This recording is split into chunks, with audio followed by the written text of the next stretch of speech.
Good afternoon, my fellow YouTubians, and welcome to another episode of Philippine Dreams. Michelle, unfortunately, is not able to make it today as she burnt the pork adobo, and I was subsequently forced to murder her and bury her in a shallow grave in the backyard.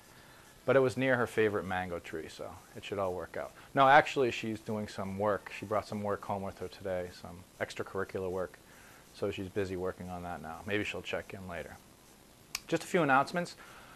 We got some, I got some videos that I'm working on. I took a lot of footage. We actually took a mountain bike ride from Dumaguete up to the mountain village of Valencia, which was pretty cool, and we're working on that. We also got a bunch of video we took of us shopping for some bamboo furniture.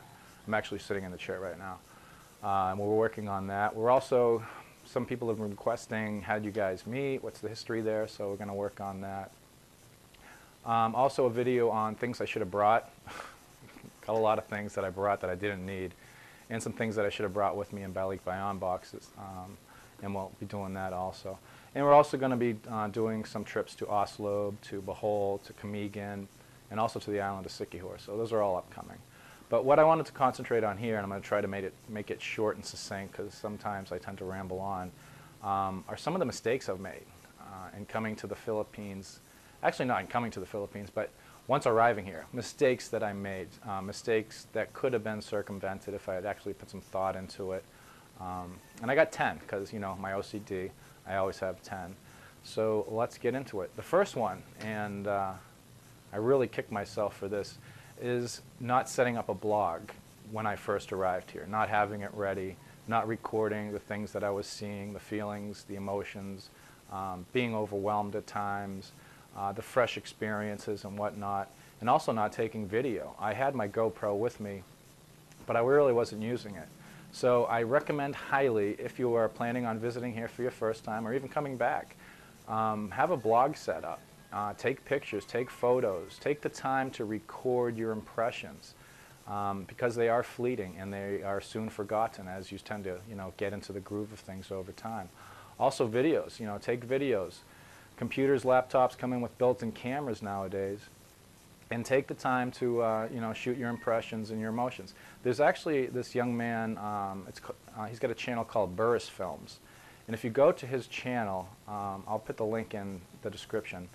If you go to his channel and you see his first video on his first day in Mactan, he was going to a film, I think it's called Bigfoot Studios, a film college in the island of Cebu, and you see his impression of his, you know, his first experiences in the islands. It's amazing. It's amazing to see. It's basically like he's got a 1,000-yard stare and he's kind of shell-shocked and stuff, and we all experience that. So set up a blog, bring your video camera, make sure you're recording it for posterity's sake, if nothing else. The second thing is keeping track of money. When I first got here, as everybody will, you know, do, I'm sure if you've been to Southeast Asia or been anywhere traveling, you know that you overspend when you first get there. I wasn't keeping track of my money, so I didn't realize how much I was actually overspending. I was going to like TGIFs and getting Western food all the time, and just doing a lot of impulse buys and that stuff. So keep track of your money, not obsessively compulsively like I am this month because I'm trying to track all my expenses for July because some people requested it. But just try to keep a general recording of how much money you're spending to keep everything in context. The third thing, finding the right place.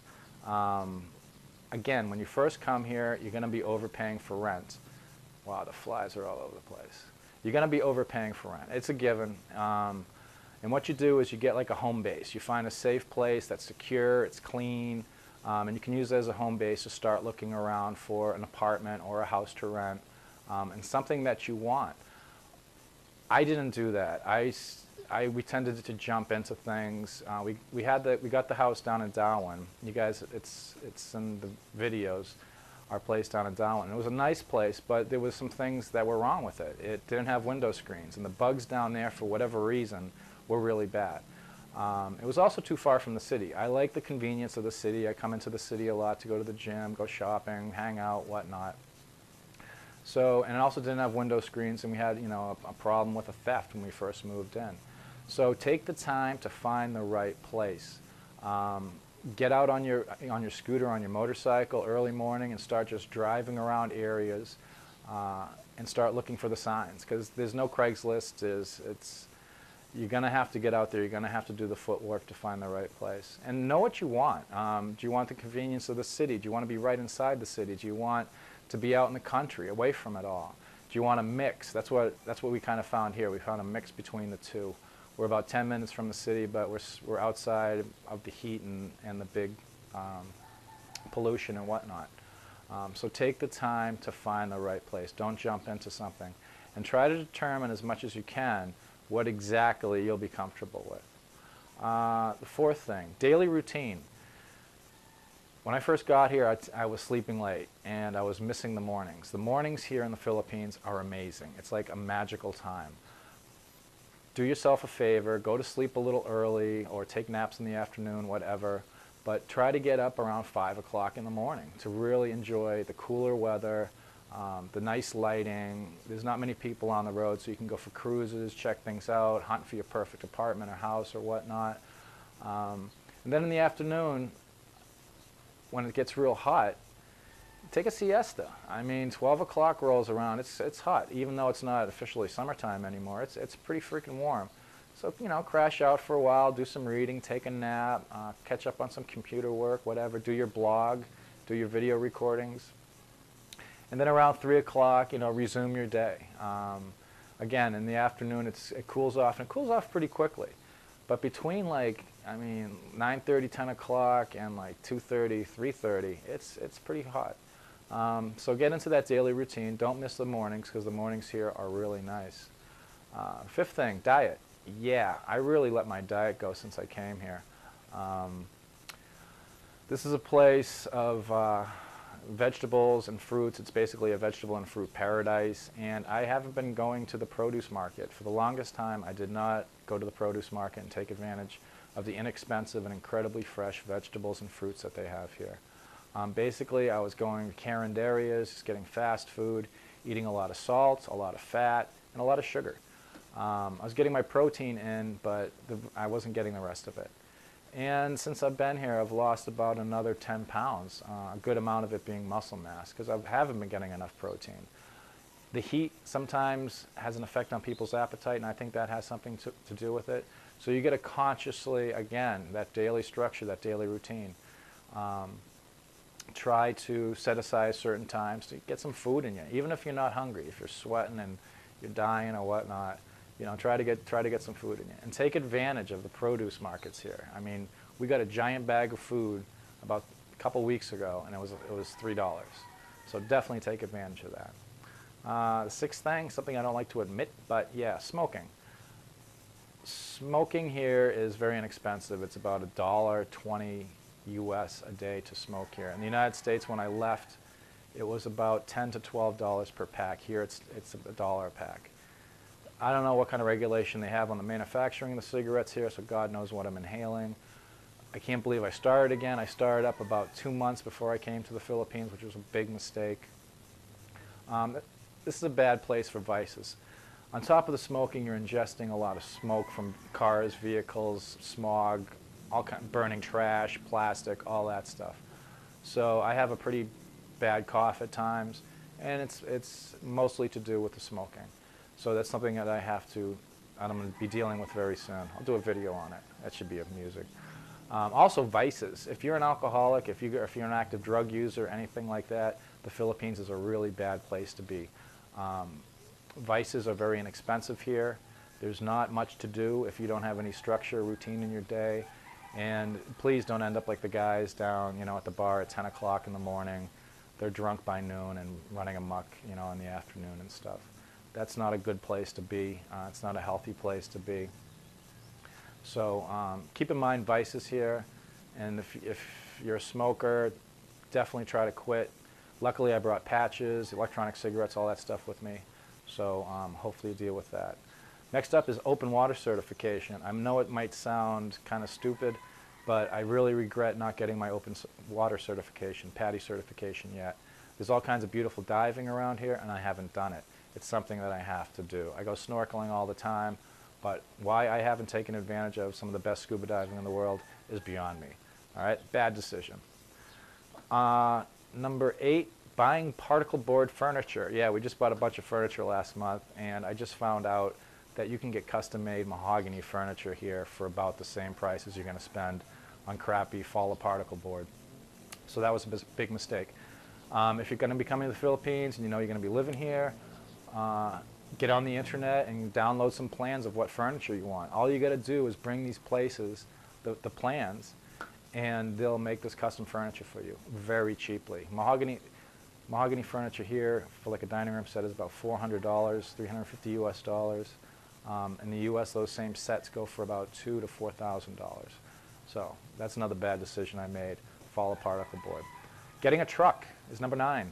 Yes, I got this truck. It's a nice truck. I like the truck. It's diesel, it's manual, easy to fix, easy to repair. Everything works on it. But I don't use it. It basically just sits there. Every couple weeks I'll take it out. We'll go, for a big grocery shopping trip, or we'll find some excuse to take it out just to clear out the valves.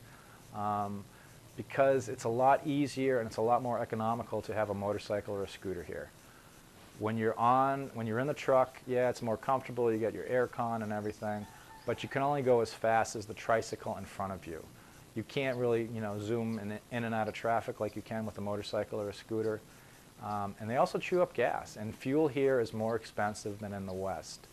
I believe the diesel that I'm getting is about $1 per liter, and gasoline, diesel is about 45 pesos per liter, and gasoline is about 55 pesos per liter.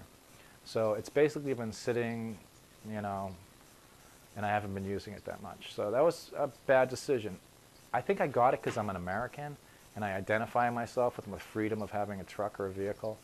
So wait, give yourself 6 months, a year, to see if you're actually going to need having a truck or a car. And last but not least, number 10, relationship. Me and Michelle have had our ups and downs. It hasn't been all puppies and rainbows.